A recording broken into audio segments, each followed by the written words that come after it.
আজ শনিবার চুঁচুড়া ঘড়ির মোড় মিছিল করে দিল্লি জয়ের বিজয় মিছিল চলছে। মিষ্টিমুখ আবির ভরেছে চুঁচুড়া শহর। পথ চলতি মানুষের লাড্ডু খাইয়ে চলছে বিজয় উল্লাস। এদিন দুপুরে 12টা থেকে এই মিছিল শুরু হয় চুঁচুড়া ঘড়ির মোড় থেকে।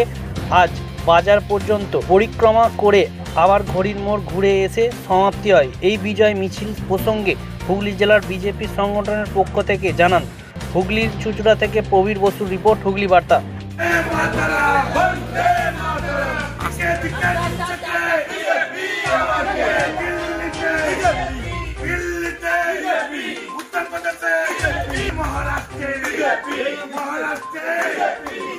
দাদা, কেন এই আজকে আনন্দ উচ্ছ্বাস? সারা ভারতবর্ষ জানে, ভারতবর্ষ ছাড়িয়েও যে সকল শক্তিগুলো ভারতের বিরুদ্ধে অপপ্রচার চালিয়ে যায় তারাও আজকে বুঝতে পেরেছে হেডকোয়ার্টার আজকে বিজেপির দখলে চলে এসেছে।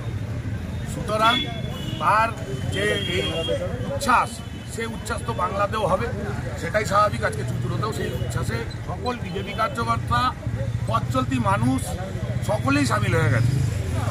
সুতরাং যার কারণে আজকে আমরা রাস্তায় বেরিয়েছি। দিল্লি আমাদের অনেক দিনের স্বপ্ন ছিল, দখল হয়ে গেছে আজকে। কিন্তু এখনো পর্যন্ত তো রেজাল্ট সম্পূর্ণ হয়নি।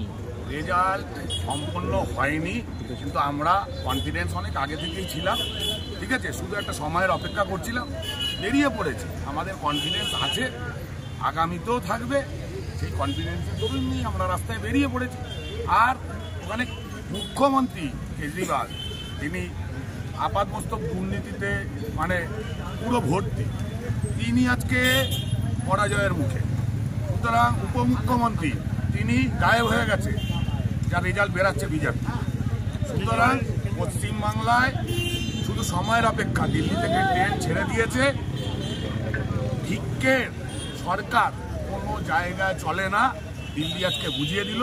পশ্চিমবাংলায় চাইছে প্রতিনিয়ত ভিক্ষে দিয়ে দিয়ে দিয়ে নিজের সরকার টিকিয়ে রাখবে। সুতরাং এটা আগামী দিনে হবে না। পশ্চিমবাংলাকে সেই বার্তা দিল্লি আজকে দিয়ে দিল। আগামী লক্ষ্য কি পশ্চিমবঙ্গ? কিন্তু দিল্লি থেকে ট্রেন বেরিয়ে গেছে।